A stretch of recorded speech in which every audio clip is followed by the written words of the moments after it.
बसून अभिनंदन केलेलं आहे आणि त्यांनी अत्यंत उत्कृष्टरित्या आपल्यासमोर सर्व गीतं सादर केलेली आहे.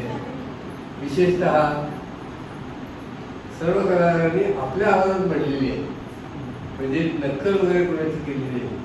त्यामुळं अत्यंत सुरेख अशा पद्धतीनं सर्व कलाकारांचं मी मनापासून अभिनंदन करतो.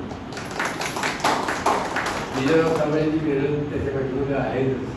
त्यांचा माझा जवळजवळ 1993 पासूनचा संबंध आहे आणि ते माझ्याकडे बरेच वेळा गायलेले आहेत. आमच्या ग्रुपमध्ये त्यांना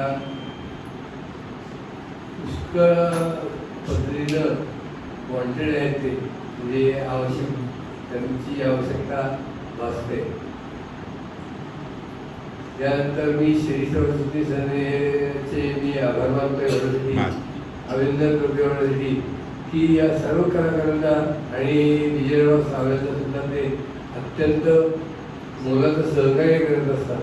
हा हॉल उपलब्ध करून देणे आणि मगाशीच मी त्यांच्याशी बोलत असताना त्यांना जरा व्याप तुम्ही कमी करा, ते म्हणले नाही आता पुढल्या वर्षापासून मी संगीतालाच वाहून घेणार आहे. त्यामुळे आपण वाट बघूया त्यांच्या आणि त्यांच्या मुलीची एक कार्यक्रम इथं करावा असं मी त्यांना विनंती करतो.